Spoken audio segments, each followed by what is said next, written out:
ನಮ್ಮದೇ ಟೀಮ್. ಕೃಷ್ಣಮೂರ್ತಿ ಅವರೇ, ಹೇಗಿದೆ ಚುನಾವಣೆ? ಚುನಾವಣೆ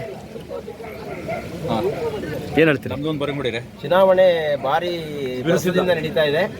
ಜನಗಳು ಆಸಕ್ತಿಯಿಂದ ಗಣಪತಿ ಬ್ಯಾಂಕಿಗೆ ಚುನಾವಣೆ ದಾಖಲು ಮಾಡಲು ಬರ್ತಾ ಇದ್ದಾರೆ. ಈಗ ಹೆಚ್ಚಿನ ಪಕ್ಷ ಸುಮಾರು 50% ಮತದಾನ ಆಗಿದೆ. ಇನ್ನು 50% ಮತದಾನ ಮಧ್ಯಾಹ್ನ 3 ಗಂಟೆ ನಂತರ ಆಗ್ಬೋದು ಅಂತ ನಮ್ಮ ನಿರೀಕ್ಷೆ ಇದೆ. ಇವತ್ತು ಬ್ಯಾಂಕಿನ ಉದ್ದೇಶಕ್ಕೆ ಜನಗಳು ಸ್ಪಂದನೆ ಮಾಡ್ತಾರೆ. ಧನ್ಯವಾದಗಳು ಮತದಾರರಿಗೆ. ಗಣಪತಿ ಬ್ಯಾಂಕಿನ ಚುನಾವಣೆ ಬಗ್ಗೆ ತಾವು ಅಭ್ಯರ್ಥಿಯಾಗಿ ಏನು ಹೇಳಕ್ಕೆ ಬಯಸ್ತೀರಿ? ಅಭ್ಯರ್ಥಿ ಈಗಾಗಲೇ ಗಣಪತಿ ಬ್ಯಾಂಕಿನ ಚುನಾವಣೆ 2025ರಿಂದ 30ರವರೆಗೆ ನಡೀತಕ್ಕಂಥ ಚುನಾವಣೆ ನಡೀತಾ ಇದೆ. ಎಲ್ಲ ಅಭ್ಯರ್ಥಿಗಳು 34 ಅಭ್ಯರ್ಥಿಗಳಿದ್ದಾರೆ. ಮತದಾರರನ್ನ ಎಲ್ಲ ಭೇಟಿ ಮಾಡಿಬಿಟ್ಟು ಮತವನ್ನು ಹೆಚ್ಚಿನ ಮಾಡ್ತಾ ಇದ್ದಾರೆ. ಸುಮಾರು ಮತ ಚಲಾವಣೆ ಆಗಿದೆ. ಇನ್ನು 4 ಗಂಟೆ ಸಮಯ ಇರೋದ್ರಿಂದ ಇನ್ನು 4 ಗಂಟೆ ನಂತರ ಮತ ಎಣಿಕೆ ಕಾರ್ಯಕ್ರಮ ಶುರುವಾಗ್ತಿದೆ. ನಂತರದಲ್ಲಿ ಫಲಿತಾಂಶ ಬಂದ ಮೇಲೆ ಏನೇನಂತ ತಮಗೆ ಗೊತ್ತಾಗುತ್ತೆ. ಯಾವ ವಿಚಾರ ಮಾತಾಡಬೇಕು? ಚುನಾವಣೆ ವಿಚಾರ ಮಾತಾಡಬೇಕಂದ್ರೆ ಚುನಾವಣೆ ಅದ್ದೂರಿಯಾಗಿ ನಡೀತಾ ಇದೆ. ಬಹುತೇಕ ಜನರ ಅಭಿಪ್ರಾಯ ಹೊಸ ಮುಖಗಳಿಗೆ ಒಂದು ಬದಲಾವಣೆ ಆಗಬೇಕಂತಕ್ಕಂಥ ಒಂದು ಚಿಂತನೆ ಇದೆ. ಆ ದೃಷ್ಟಿಯಲ್ಲಿ ನಾವು ಹೊಸ ಮೂರು ಅವಿರತವಾಗಿ ಹೋರಾಟ ಮಾಡ್ತಾ ಇದ್ದೇವೆ. ಜನರು ಸಹ ಒಂದು ಯೋಚನೆ ಮಾಡಿ ಹೊಸ ಮುಖಗಳಿಗೆ ಆದ್ಯತೆಯನ್ನು ಕೊಡಬೇಕು, ಹೊಸ ಪ್ರತಿಭೆಗಳು ಬರಬೇಕು, ವಿದ್ಯಾವಂತರಲ್ಲಿ ಬರಬೇಕು ಅಂತಕ್ಕಂಥ ನಮ್ಮ ಒಂದು ಉದ್ದೇಶ ಇಟ್ಕೊಂಡು ಗಣಪತಿ ಬ್ಯಾಂಕಿನ ಚುನಾವಣೆಯಲ್ಲಿ ಪಾರ್ಟಿಸಿಪೇಟ್ ಮಾಡಿದ್ವಿ. ಷೇರುದಾರರು ಸಹಿತ ಆ ಒಂದು ಉದ್ದೇಶ ಇಟ್ಕೊಂಡು ಹೊಸ ಪ್ರತಿಭೆಗೆ ಒಂದು ಅವಕಾಶ ಮಾಡಿಕೊಡುವಂತೆ ವಿನಂತಿ ಮಾಡ್ಕೊಳ್ತಾ ಇದ್ದೀವಿ. ಮತದಾರ ಪ್ರಭುಗಳಿಗೆ ಮಾತಾಡ್ತಾರೆ. ಮತದಾರ ಪ್ರಭುಗಳು ನಾವೇನು ಮಾತಾಡೋದು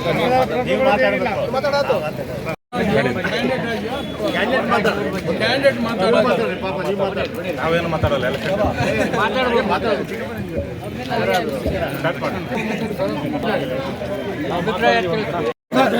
ನಮ್ಮ ಬ್ಯಾಂಕಿಂದ ನಾಗರಾಜ್ MH, ಪ್ರೇಮ ಎಸ್ ಕರಣ್ ಸಿಂಗು, ಮತ್ತು ಮಧುಮಾಲತಿ ಕಲ್ಲಪ್ಪನವರು, ಮತ್ತು BH ಲಿಂಗರಾಜು ಲಿಂಗಣ್ಣ, ಮತ್ತು ಡಿಶ್ ಗುರು, ಮತ್ತು ನಮ್ಮ ಜಯರಾಜ್ ಉಕ್ಕುಂದ, ಮತ್ತು ನಮ್ಮ MS ಗೌಡರು, ಮತ್ತು ನಮ್ಮ ಕುಸುಮಾ ಸುಬ್ಬಣ್ಣ, ಮತ್ತು ನಮ್ಮ ದಿನೇಶ 12 ವಿಶೇಷವಾಗಿ ನನ್ನ ಆತ್ಮೀಯ ಸ್ನೇಹಿತ ದಿನೇಶ ಅವರಿಗೆ, ಮತ್ತು ಡಿಸ್ಕೂರ್ ಎಲ್ಲರಿಗೂ ಓಟ್ ಹಾಕಿ ಎಲ್ಲರಿಗೂ ಗೆಲ್ಲಿಸಿ ಎಲ್ಲ ಮಾಡಿ ನಮ್ಮ ಮೋಹನವರು ಬಂದಿದ್ದಾರೆ. ಹಂಗಾಗಿ ಗೆಲ್ಸ್ಕೊಡ್ಬೇಕಾಗಿ ವಿನಂತಿ. ಏನೇ ಆಗಲಿ ದಿನೇಶ್ ಹೊಸ ಮುಖಗಳು. ದಿನೇಶ್ ಅನ್ನೋರು ದಿನೇಶ್ ಅವರು, ಆಮೇಲೆ ನಾಗರಾಜ್ MH, ಪ್ರೇಮ ಸಿಂಗ್, ಪ್ರೇಮ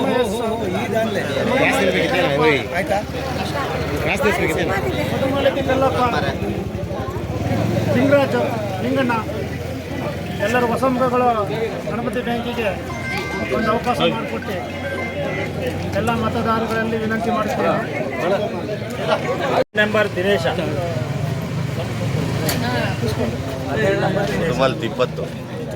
ಮಧುಮಾಲತಿ 20, ಡಿಶ್ಕುಮಾರ್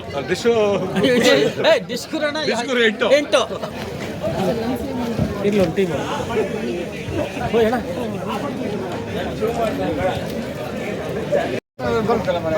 ಮಾತಾಡ್ರಿ.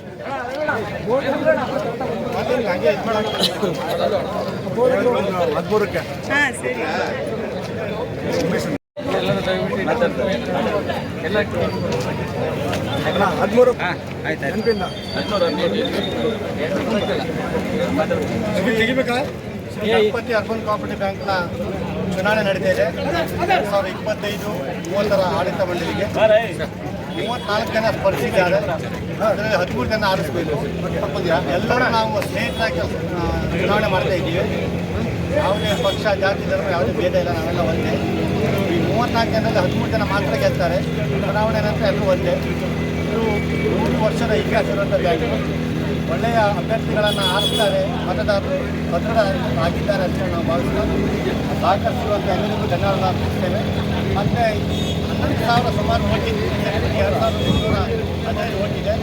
ಅದು ಮಿನಿಮಮ್ ಟ್ರಾನ್ಸಾಕ್ಷನ್ ಅಂತ ಇರ್ತದೆ. ಮತ್ತು ಎಲ್ಲ ಬಾಡಿ ಅಟೆಂಡೆನ್ಸ್ ಇದೆಲ್ಲ ಚಿಂತೆನೇ ಕೆಲವರಿಗೆ ಓಟಿಲ್ಲ. ಹಾಗಾಗಿ ಎಲ್ಲರೂ ಸಕ್ರಿಯವಾಗಿ ಭಾಗವಹಿಸಬೇಕು. ಬ್ಯಾಂಕಿನಲ್ಲಿ ತಮ್ಮ ವ್ಯವಹಾರವನ್ನು ನಡೆಸ್ಕೊಳ್ಳೋದಕ್ಕೆ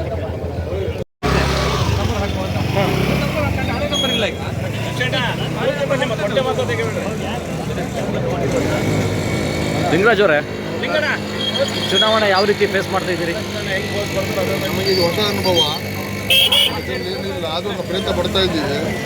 ಏನೋ ಒಂದು ನಮಗೆ ಆಸೆ ಇದೆ, ಎಲ್ಲ ಗೆಲ್ತೀವಿ, ನಾವು 4 ಜನ ಗೆಲ್ತೀವಿ ಅಂತೇಳಿ. ಇನ್ನು ಮತದಾರ ಬಾಂಧವರು ಏನು ಮಾಡಿದ್ದಾರೆ ಅಂತೇಳಿ ಜನರಿಗೆ ಗೊತ್ತಾಗುತ್ತೆ, ಗೊತ್ತಾಗುತ್ತೆ. ದೇವರ ಆಶೀರ್ವಾದ ಮಾಡಿದ್ದಾನೆ, ನಮಗೆ 100ಕ್ಕೆ 100 ನಮಗೆ ಗ್ಯಾರಂಟಿ ಇದೆ, ನಾವು ಆಯ್ಕೆ ಆಗಿ ಬರ್ತೀವಿ ಅಂತೇಳಿ. ಧನ್ಯವಾದ. ಚುನಾವಣೆ ಯಾವ ರೀತಿ ಫೇಸ್ ಮಾಡ್ತಾ ಇದ್ದೀರಿ ಇವತ್ತು?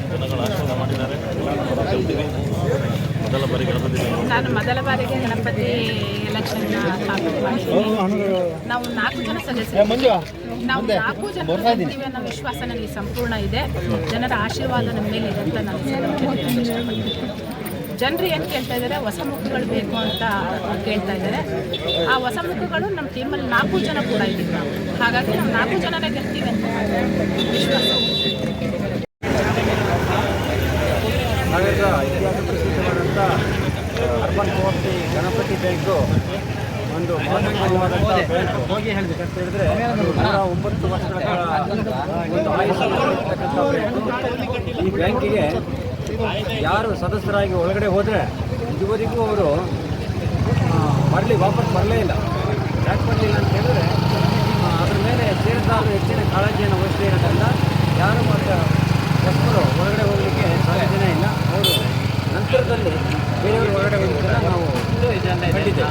ಹಾಗಾಗಿ ಈ ಬಾರಿ ಈ ಒಂದು 2024-25ನೇ ಚುನಾವಣೆ ಈ ಬಾರಿ ಸಂಪೂರ್ಣವಾಗಿ ಎಲ್ಲ ಷೇರುದಾರರು ಪ್ರಜ್ಞಾವಂತ ಷೇರುದಾರಿದ್ದಾರೆ. ಯಾಕಂತಂದರೆ ಹಿಂದಿನ ಥರ ಮಾಸಾಗಿ 8,000 10,000 ಜನ ಇರ್ತಕ್ಕಂಥ ಷೇರುದಾರರು ಎಲ್ಲರೂ ಹೋಗಿ ಈ ಕೇವಲ 2,388 ಷೇರುದಾರರು ಇರೋದ್ರಿಂದ ಈ ಸಾರಿ ಎಲ್ಲ ಪ್ರತಿಯೊಂದು ಷೇರುದಾರರು ಪ್ರಜ್ಞಾವಂತ ಷೇರುದಾರರು ಮತ್ತು ಅಕ್ಷರವಂತರು ಜ್ಞಾನವಂತರಾಗಿರೋದ್ರಿಂದ ಈ ಸಾರಿ ಚುನಾವಣೆ ಅತ್ಯಂತ ಪ್ರಬಲವಾಗಿದೆ. ಮತ್ತು ಯಾರಿಗೆ ಮತವನ್ನು ಕೊಡಬೇಕು, ಯಾರನ್ನು ಗೆಲ್ಲಿಸಬೇಕು, ಯಾರನ್ನು ಒಳಗಡೆ ಕಳಿಸಬೇಕು, ಯಾರನ್ನು ಕಳಿಸಿದರೆ ಆ ಬ್ಯಾಂಕನ್ನು ಇನ್ನೂ ಹೆಚ್ಚಿನ ಅಭಿವೃದ್ಧಿಯನ್ನು ಮಾಡಲಿಕ್ಕೆ ಸಾಧ್ಯತೆ ಇದೆ ಅಂತಕ್ಕಂಥ ಸೂಚನೆಯನ್ನು ಈಗಿನ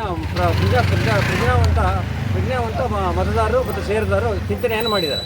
ಆ ದೃಷ್ಟಿಯಿಂದ ಈ ಬಾರಿ ಎಲ್ಲರೂ ಸಹ ಅತ್ಯಂತ ಹೆಚ್ಚಿಗೆ ಹೊಸಬರು ಗೆಲ್ತಕ್ಕಂಥ ಸಾಧ್ಯತೆಗಳು ಕಂಡುಬರ್ತಾ ಇದೆ. ಯಾಕೆಂತ ಹೇಳಿದ್ರೆ ನಾವು ಹೇಳ್ತಕ್ಕಂಥದ್ದಲ್ಲ, ಎಲ್ಲ ಪ್ರಜ್ಞಾವಂತ ಷೇರುದಾರರು ಮತದಾರರು ಹೇಳ್ತಾ ಇರೋದು. ಆದ್ದರಿಂದ ಈ ಬಾರಿ ಎಲ್ಲರೂ ಹೊಸಬರೇ ಗೆಲ್ತಾರೆ.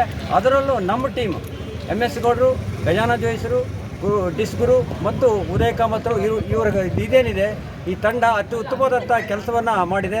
ಎಲ್ಲ ಪ್ರಜ್ಞಾವಂತ ಎಲ್ಲ ಮತದಾರರ ಹತ್ರ ಹೋಗಿ ನಾವು ಮತಯಾಚನೆ ಮಾಡಿದ್ದೇವೆ. ಯಾವುದೇ ಥರದ ಅಮೇಸೆಗಳನ್ನು ಒಡ್ಡಿದ್ದಾರೆ ಅಂತೇಳಿ ಕೆಲವರು ಹೇಳ್ತಾ ಇದ್ದಾರೆ. ನಾವು ಯಾವುದೂ ಸಹ ಅಮೇಸೆಗಳನ್ನು ಒಡ್ಡಿಲ್ಲ, ನಾವು ಒಡ್ಡೋದಿಲ್ಲ. ನಾವು ಸೇವೆ ಮಾಡೋಕ್ಕೆ ಹೋಗ್ತಕ್ಕಂಥವ್ರು, ಸೇವೆ ಮಾಡಬೇಕನ್ನೋ ಒಂದು ಮನೋಭಾವ ಇರ್ತಕ್ಕಂಥವ್ರು. ಆ ದೃಷ್ಟಿಯಿಂದ ನಾವು ಈ ತಂಡ ಅತ್ಯಂತ ಉತ್ತಮ ರೀತಿಯಲ್ಲಿ ಕೆಲಸ ಮಾಡಿದ್ದು ಮುಂದೆ ಮಾಡ್ತೀವಿ ಅಂತೇಳಿ ಭರವಸೆ ಕೊಡೋದ್ರ ಮೂಲಕ ನಾವು ನಿಂತಿದ್ವಿ. 13 ಜನವೂ ಸಹ ಅಭೂತಪೂರ್ವವಾಗಿ ಇದನ್ನು ಒಂದು ಗೆಲುವನ್ನು ಸಾಧಿಸ್ತಾರೆ ಅನ್ನೋದು ಒಂದು ಗ್ಯಾರಂಟಿ ಇದೆ. ಆದ್ದರಿಂದ ಎಲ್ಲ ಮತದಾರರು ಸಹ ನಾವು ಧನ್ಯವಾದಗಳನ್ನು ಹೇಳ್ತೇವೆ. ಈ ಬಾರಿ ಎಲ್ಲರನ್ನು ಹೊಸಬರು ಗೆಲ್ಲಿಸ್ತಾರೆ ಅನ್ನೋ ಗ್ಯಾರಂಟಿ ಇದೆ. ಅದರಿಂದ ಅವಕಾಶಕ್ಕಾಗಿ ಧನ್ಯವಾದ. ಒಂದು ನಿಮಿಷ.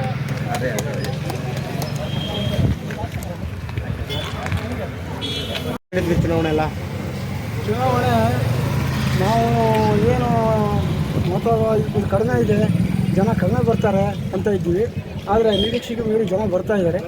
ಒಳ್ಳೆ ಇದು ಪ್ರೊಸೆಸ್ನ ನಡೀತಾ ಇದೆ. ಈಗ 2 hours 3 hours ಆಯಿತು.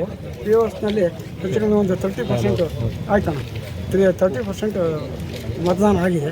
ಇನ್ನೂ ಮಧ್ಯಾಹ್ನ ಮೇಲೆ ಬರ್ತಾರೆ ಜನ. ಚೆನ್ನಾಗಿ ಆಗ್ತಾಯಿದೆ ಅಂತ ಹೇಳ್ಬೋದು. ನಮ್ಮ ಹೆಸರು ದೇವೇಂದ್ರ ಭೋಜಪ್ಪ ಅಂತೇಳಿ ನಮ್ಮ ಏನು ಸಿಟ್ಟಿಂಗ್ ಡೈರೆಕ್ಟರ್ ತಂಡದ ನಾಯಕನಾಗಿ ನಾನು ಇದು ಮಾಡಿದ್ದಾರೆ. ನಾವು ಕೆಲಸ ಮಾಡ್ತಾಯಿದ್ದೀವಿ.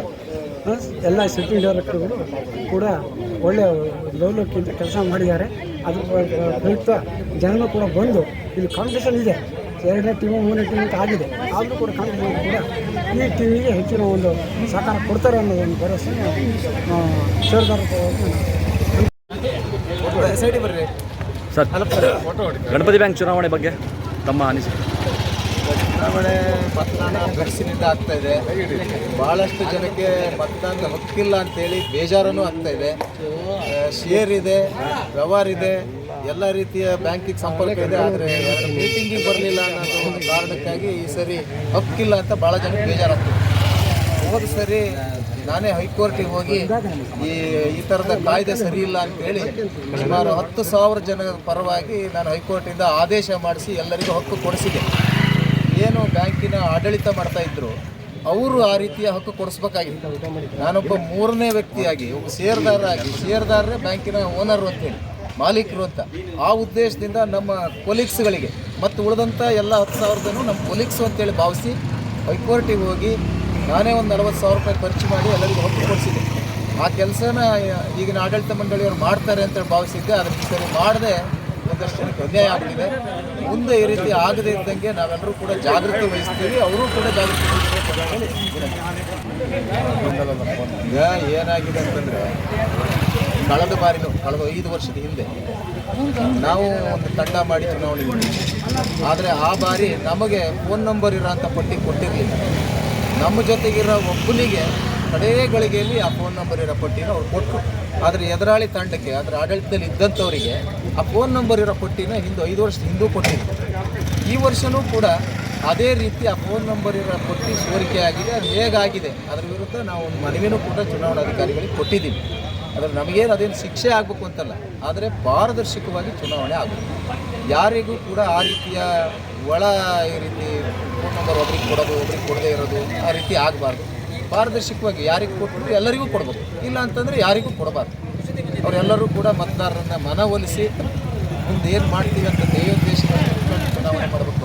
ಚುನಾವಣೆ ಪಾರದರ್ಶಕ ಆಗಬೇಕು. ಈಗ ಫೋನ್ ನಂಬರ್ ವಿಚಾರವಾಗಿ ವ್ಯತಿರಿಕ್ತವಾದ ಫಲಿತಾಂಶ ಬಂದರೆ ಮುಂದಿನ ದಿನದಲ್ಲಿ ತಮ್ಮ ಹೋರಾಟ? ಅಲ್ಲ, ಫಲಿತಾಂಶ ಏನೇ ಬಂದರೆ ಜನರ ನಿರೀಕ್ಷೆ ನಾವು ಆ ಫಲಿತಾಂಶ ಏನೇ ಬಂದರೂ ಕೂಡ ಅದನ್ನು ಅತ್ಯಂತ ವಿಶ್ವಾಸದಿಂದ ಸ್ವೀಕರಿಸ್ತೀವಿ. ಅದ್ರ ಬಗ್ಗೆ ಮತ್ತೆ ಬೇರೆ ಏನು ಹೇಳೋಕ್ಕೆ ಸಾಧ್ಯ ಇಲ್ಲ. ಬಂದಂಥವ್ರು ಒಂದು ಒಳ್ಳೆ ಕೆಲಸ ಮಾಡಲಿ ಅಂತ. ಖಜಾಂಚಿ ಜೋಶಿ ನಮಸ್ಕಾರ. ಈ ಬಾರಿಯ ಗಣಪತಿ ಬ್ಯಾಂಕ್ ಚುನಾವಣೆ ಬಗ್ಗೆ ತಮ್ಮ ಅನಿಸಿಕೆ ಏನು? ನಾವು ಕೂಡ ಅಭ್ಯರ್ಥಿ. ನಾನು ಒಬ್ಬ ಅಭ್ಯರ್ಥಿ ಹೇಳ್ಬೋದು. ಈ ಸಲ ಹೊಸ ಜನಗಳು ಅಭ್ಯರ್ಥಿಗಳು ಸ್ಪರ್ಧಿಸಿದ್ದಾರೆ. ಹೊಸ ಜನರು ಬರಲಿ ಅಂತ ಹಾರೈಸ್ತೀನಿ. ತಾವು ಸತತ ಎಷ್ಟನೇ ಬಾರಿಗೆ ಈಗ ಕಾಂಪಿಟೇಟರ್ ನೀವು? 11ನೇ ಎಲೆಕ್ಷನ್, 11 ಎಲೆಕ್ಷನ್ ಗೆದ್ದಿದ್ದು, ಈಗ 12ನೇ ಎಲೆಕ್ಷನ್.